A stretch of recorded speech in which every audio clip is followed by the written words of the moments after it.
Without further ado, our next speaker is Tom Fiegen. Please help me welcome Tom Fiegen.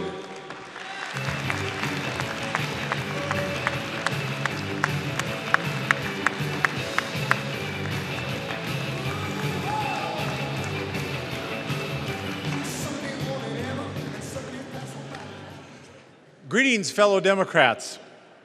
As Chairman Kernan said, my name is Tom Fiegen, and I'm running for the United States Senate. I'm from a little town in eastern Iowa called Clarence. For those of you who don't know where Clarence is at, it's between Cedar Rapids and Clinton on Highway 30.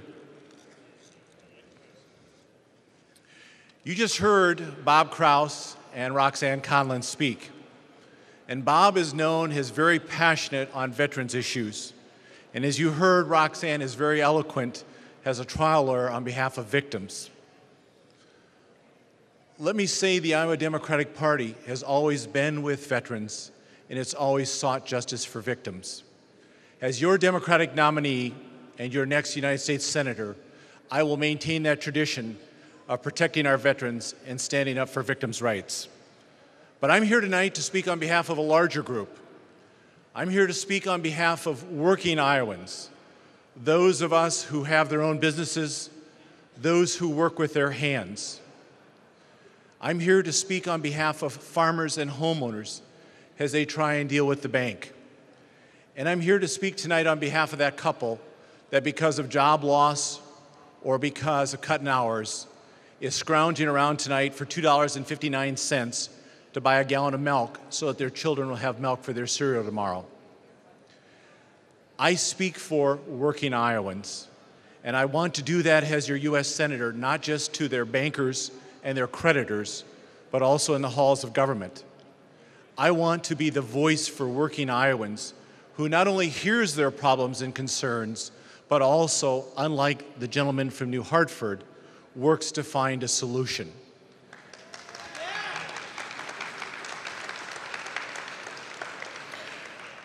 At a time when we have 112,700 Iowans looking for work, wanting to work, but unable to find work, we need a U.S. Senator on our side, on the side of working Iowans.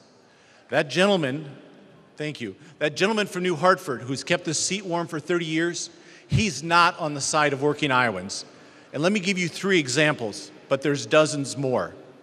The first is on the creation of jobs. He voted against the stimulus package and every other jobs initiative sponsored by the president. At a time when we have 15,700,000 Americans out of work, that's on the wrong side of working Iowans. I have to ask him, Senator, what are you thinking? And what he has said is it's not that bad. It's not that bad. I want him to tell that to the painting and drywall contractor who was in my office last week. This gentleman has been in business 40 years in eastern Iowa. He does not have any work between now and the 1st of January. The second way that this senator from New Hartford is on the wrong side of working Iowans is with regard to Wall Street. You remember Wall Street? They're the ones that took advantage of us to the tunes of billions, if not trillions of dollars. Now, I will grant you, this man from New Hartford brings in the grants, he brings in the earmarks, but those are pennies compared to the money that he has allowed Wall Street to rip off us with credit cards, payday loans, subprime mortgages, credit default swaps, and exotic slice and dice derivatives. And after they did that to us, he voted in favor of their ransom. They took our country hostage for $750 billion, and it was the only bailout he voted for. Now you might ask yourself, why would he vote for them and not for working Iowans? I want you to go to opensecrets.org. They report Wall Street has handed him $500,000. That's wrong. He's on the wrong side of working Iowans. And the third one you know is health care. A year ago, he was listening to us. He was participating in the Senate Finance Committee. And then Mitch McConnell, the head of the Republicans in the Senate, got him by the ear and said, knock it out, cut it out. Because if you talk to the Democrats, I'm taking your committee assignments. And suddenly, he's blocking health care, and he's blaming it on the Democrats. That's wrong. It's on the wrong side of working Iowans. Let me tell you, when I'm your U.S. Senator, things are going to be different. The first thing is, I'm going to wake up every morning, as I do now, thinking about how can we keep the doors open of your business? How can we retain and create good-paying jobs? And let me tell you how I propose to do it as your U.S. Senator. The first is, I will sponsor legislation for a second stimulus bill that focuses exclusively on the creation of jobs. Second, I will vote to have the President renegotiate every trade agreement, especially with China, especially with China.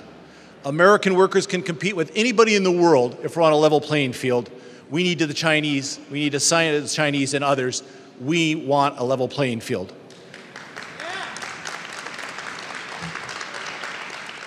The third thing I would do to create jobs is, if necessary, reauthorize the Civilian Conservation Corps. We have many, many national historic landmarks in Iowa that have been ignored for 50 years. Our national parks are in a state of disrepair. If we need to create jobs to help those people find work, I believe we should reauthorize the Civilian Conservation Corps and restore our historic landmarks in Iowa and our national parks across the country. The second thing I'll do as your United States Senator is I'll put Wall Street back in the cage. I will vote to reauthorize the Glass-Steagall Act, which prevents Wall Street from taking down our banks and insurance companies. I also will support the President's call for an Office of Consumer Protection. And finally, on health care, if the President doesn't get a bill on his desk that he can sign before January 2011, I will pick up the ball with Senator Harkin and ensure that every American has access to affordable, high-quality health care. Let me close by talking a minute about this race. For the first time in this guy's career for New Hartford, he's in trouble. He's vulnerable. Two things I point to. The first is, last year the Republicans disliked him so much, they did not seat him as a delegate at the Republican National Convention. That tells you he has problems with his base.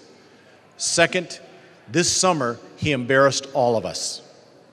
He has now stripped away that veneer of bipartisanship, and he's shown himself only interested in party over country, over working Iowans. He can be beat.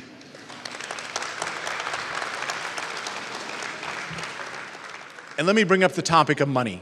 Everybody here knows that he has received millions of dollars from the insurance companies, big pharmaceutical companies, and Wall Street. Tom Harkin says that this guy is going to have $14 to $15 million to play. But let me say to you, if each registered Democrat in this state contributed $15 to my campaign, I would have over $9 million. That's more than enough to retire Chuck Grassley.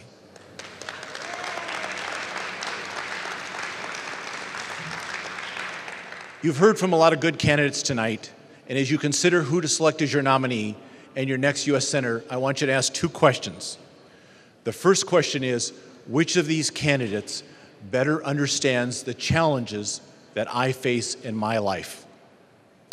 The second question I want you to ask yourself is, which of these candidates can best speak to the 700,000 Iowans who are independents? To win this race, we need 1 million votes. There are 500,000 Republicans, there are 600,000 Democrats, there are 700,000 independents. To win this race, we need all 600,000 of you, and we need the majority of that 700,000 independents. Ask yourself, of the people you heard tonight, who can best reach those independents to get to 1 million votes? With that said, if you're interested in my race, I have literature over there. My website is FiegenForUSSenate.com. Please visit the website, contribute, volunteer. I have other volunteers here tonight, if you're not into electronic media, who can sign you up. I hope for your support. I am looking forward to being your next United States Senator. Thank you.